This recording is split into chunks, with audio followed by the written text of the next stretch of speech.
UPSCचा आपला सकाळीच पेपर झालेला आहे पहा, म्हणजे त्याचं रायटिंग आणि काय काय करायचं आपल्याला याच्याविषयी त्याची एक बेसिक चर्चा आपण याच्यामध्ये करूया. 2024 मेन्स आज सकाळी सुरू झालेली आहे.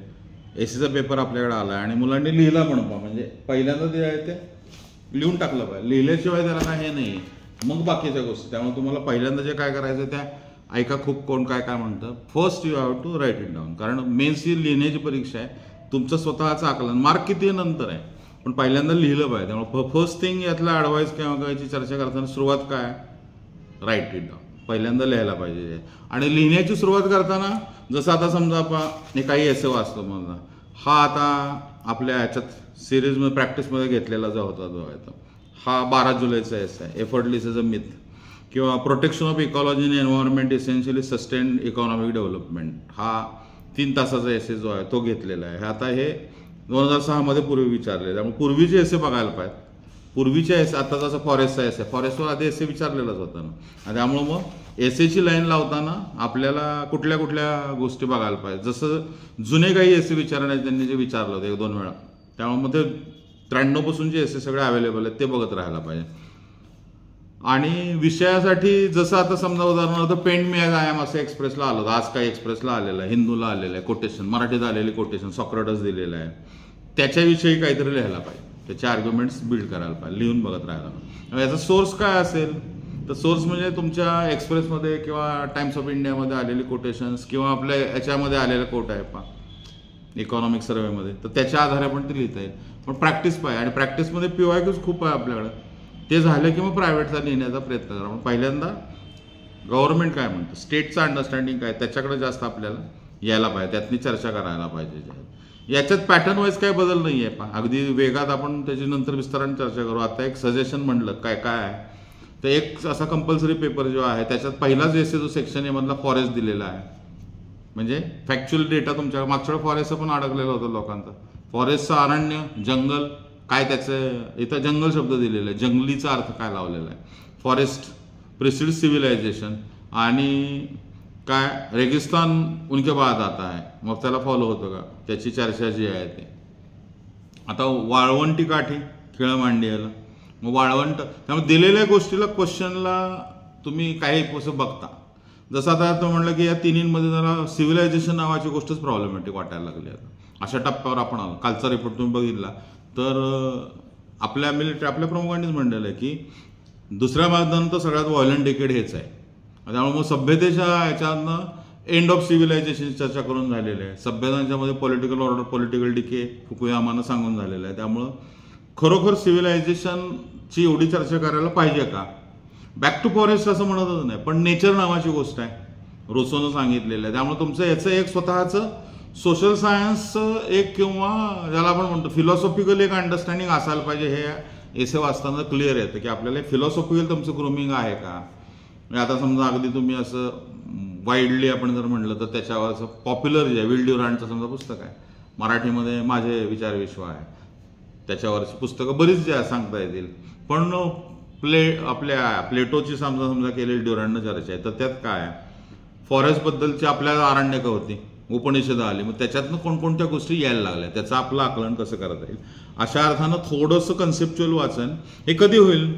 एसेला आणि एथिक्सला तुम्ही ऑप्शनल सारखं ट्रीट एसे आणि ethics as a optional subject. हा सेकंड ऑप्शनल आहे, 500 मार्काचा प्रश्न आहे. इकडं मला 300च्या वर जायचं, इकडं 300च्या वर जायचं. ऑप्शनलला 300च्या वर, इकडं 300च्या वर. कसं जाता येईल. 150-160चा प्लॅन जर केला आपण, तो कसा करता येऊ शकेल. वाचन पाहिजे त्याला जे आहेत. एका बाजूला काय होतं, आता बरेच जण मराठीतनं लिहिणारे विशेषतः जे आहेत ते सॅच्युरेट कुठं व्हायला लागलेले आहेत, तर ते लिहिण्याची शैली आहे त्याच्यावरच ते 40 आपल्या इथं समजा तपासले तर 40-45च्या वर मार्क जात नाही. याचं मुख्य कारण जे आहे ते काय की लिहिण्याची शैली आहे, सबस्टन्स नाही आहे. सबस्टन्स म्हणजे कंटेंट, तो कंटेंट वाढाला. कंटेंट वाढणं हे एका दिवसाचं नाही, लॉंगेस्ट रूट जो आहे तो एसेच आहे. त्यामुळे एसे टेक्स टाईम. एसेला तुम्हाला वेळ द्यायला पाहिजे, कन्सेप्च्युअल क्लॅरिटीसाठी वेळ द्यायला पाहिजे जे आहेत. जसं आता उदाहरणार्थ एम्पायर, तर एम्पायर या संज्ञेवरच आपल्याला अडचणी आहेत. एम्पायर म्हणजे साम्राज्य नाही आहे, याच्यावर खूप चर्चा झालेली आहे. साम्राज्य वेगळं आहे, वरचं समजा आपण असं म्हणलं कुठलं वैराज्य वेगळं होतं. एकराट प्रदेश वेगळा होता, सम्राट हा पूर्वेचा प्रमुख असतो का, त्यामुळं एम्पायर याचा अर्थ का, रोमन एम्पायर निर्माण झालं, अशोकन एम्पायर होतं का. त्यामुळं जसं आता हिंदीची आणि ट्रान्सलेशनची इश्यूज आहेत तसं 1 to 1 घेऊन चालणार नाही. जसं हॅपीनेसचं प्रसन्नता असं ट्रान्सलेशन कुठं आहे, प्रसन्न वाटतं मला, आनंदी आहे, दुःखी आहे, सुखी आहे. प्रसन्नता हा शब्द हिंदीतला तुम्ही मराठीत वापरायचं म्हटलं तर कसं, त्याला एक प्रसन्न म्हणजे त्या भाषेचे कल्चरल असे काउंटर्स आहेत, त्याचा एक प्रवाह आहे. मग त्याची चर्चा जी आहे, जसं आता हॅपीनेसचं मग इडोमोनिया ॲरिस्टॉटलनं म्हणलेलं आहे, समथिंग लाईक हॅपीनेस जो आहे तो.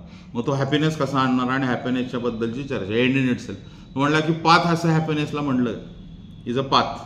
मग हॅपीनेस तुम्ही जर म्हणलं रोड टू हॅपीनेस जे आहे, आणि पर्स्युट ऑफ हॅपीनेस, पर्स्युट कशासाठी घ्यायचा आहे हॅपीनेस, मग याचा अर्थ तुम्ही एंड मानत नाही, हॅपीनेस इज पार्ट 2. तुम्ही म्हणलं की मग पाथवर्ण ती फिलॉसॉफिकलचं झाली, ट्रॅव्हल, डेस्टिनेशन और कंपनी. मी म्हटलं की पाथवर्ण याला कंपनी चांगली पाहिजे ना, म्हणजे त्याला तत्वज्ञानात्मक चर्चाच थोडीशी करायला पाहिजे. ती तत्वज्ञानात्मक चर्चा जेवढी चांगली होईल, आणि त्यासाठी मग एपिक्युरियनचं लॉजिक काय आहे, स्टॉइक्स काय म्हणाले याच्यासाठी, युटिलिटियन्स काय म्हणाले, आपल्या कर्तव्यवाद्यांची चर्चा काय, 11वी-12वीची फिलॉसॉफीची पुस्तकं आहेत. स्पेक्युलेटिव्ह लिहिलं तर कसं आहे, इट मे वर्क और मे नॉट वर्क. त्याला असं झालं ना, यावेळेला 152, दुसऱ्या वेळेला इकडं किती 52 मार्क 58 असं झालं काही विद्यार्थ्यांचं जे आहे.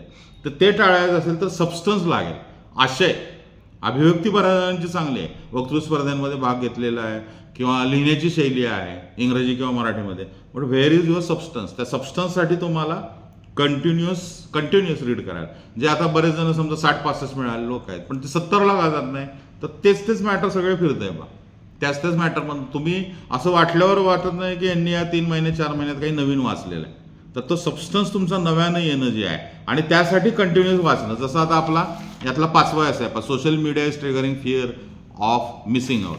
आता हे एक माझ्याकडं आर्टिकल जे आहे ते काय, सप्टेंबर 8, 2024, आत्ता लोनलीनेस आणि पॅन्डेमिकच्या काळामध्ये आलेलं जे आहे त्याच्यातनं कोणकोणत्या गोष्टी आपल्याला यायला लागतात, जे रिंकू घोषनं लिहिलेलं जे आहे ते, की सोशल मीडियाच्या मधला एकटेपणा जो आहे तो काय प्रकारे आलेला जो आहे, हे असं एक त्याचं चित्र काढलं खोल वेरीमध्ये जे आहे.